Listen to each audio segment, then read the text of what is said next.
अस्सलाम वालेकुम, मेरा नाम आसिम ज़फ़र ख़ान है। मैं DHA लाहौर का रिहायशी हूँ और मैंने रिलायंस एनर्जी वालों के साथ मेरा रिलेशनशिप पिछले कोई 8-10 महीने से है, जब मैंने इनसे सोलर एनर्जी सॉल्यूशंस अपने घर के लिए लगवाए थे। मेरे सोलर एनर्जी पे शिफ्ट होने के मुख्तलिफ रीज़न्स थे। एक उसमें सबसे बड़ा रीज़न तो राइजिंग एनर्जी कॉस्ट थी।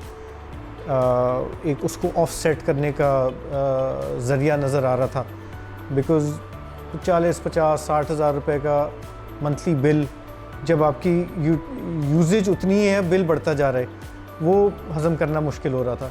दूसरा, एज ए कंसर्न सिटीज़न, जो इन्वायरमेंटल प्रॉब्लम्स हैं दुनिया में, उसमें carbon footprint, renewable energy, pollution etcetera, उस सब को उस सब में हम शहरियों का भी एक रोल होता है। तो हमने कंसिडर्ड डिसीजन ली कि इसको परसू करना चाहिए।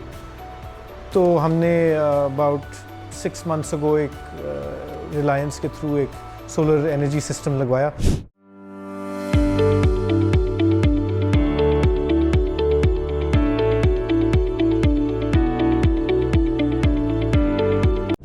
हमने जब रिलायंस वालों से गुफ्तगू शुरू की तो उन्होंने आके 1-2 हमारे घर के सर्वे किए। पहले छत का सर्वे किया, हमारे बिल को देखा, हमारे घर के सेटअप को देखा कि कितने लोग हैं, कितने अप्लायंसेस हैं जो जिनका हैवी लोड हो सकता है, लाइक एयर कंडीशनर, फ्रिज, इस्त्रियाँ and so on so forth. और उसके बाद इन्होंने रेकमेंड किया कि आप एक 10 किलोवाट का सिस्टम लगाएं, जो अब हमने लगाया हुआ है।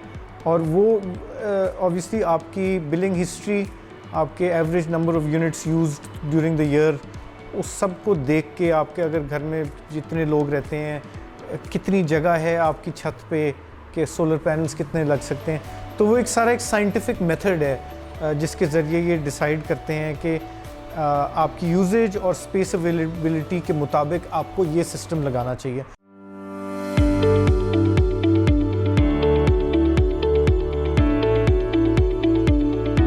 वो बेसिकली हमारा जो सिस्टम है वो चलता है जब वापडा चलती है, और ड्यूरिंग द डे हम एनर्जी जनरेट करते हैं।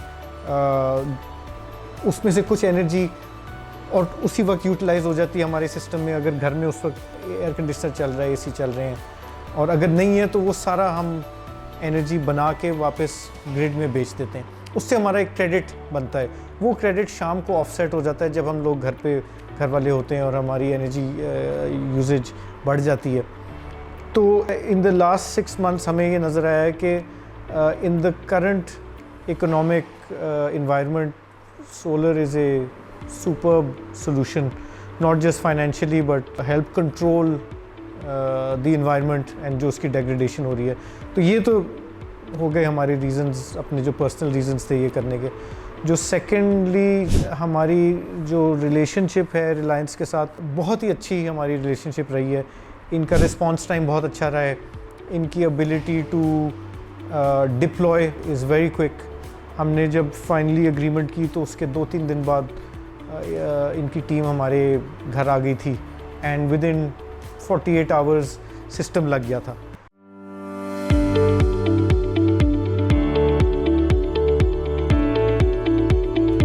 अब सिस्टम लगना और उसको फुल पोटेंशियल पे चलने में कुछ रेगुलेटरी प्रॉब्लम्स भी हैं। आपको नेट मीटरिंग की एक एप्लीकेशन देनी होती है, हुकूमती काम आपको पता है वैसे ही ज़रा स्लो होते हैं, तो उसमें भी 4-6 हफ़्ते 8 हफ़्ते लगे। लेकिन उसका रिलायंस से कोई ताल्लुक़ नहीं था इन टर्म्स ऑफ कि वो उनके कोई डिलेज़ थे, वो हुकूमती डिलेज़ थे। बट 8 हफ़्ते में लग जाए तो फिर भी बड़ी बात है। तो वो हो गया। उसके बाद इनके फॉलोअप्स हमारे साथ रहे। जब 1-2 दफ़ा हमें ऑब्वियसली टीथिंग प्रॉब्लम्स होती हैं, एक नया सिस्टम है घर में, समटाइम्स नहीं समझ आता, तो जब भी हमने रीच आउट किया है इनको, तो response has been immediate and very satisfactory. तो I would wholeheartedly recommend Reliance. They are good, young, energetic people to work with, and you can rely on them. Thank you.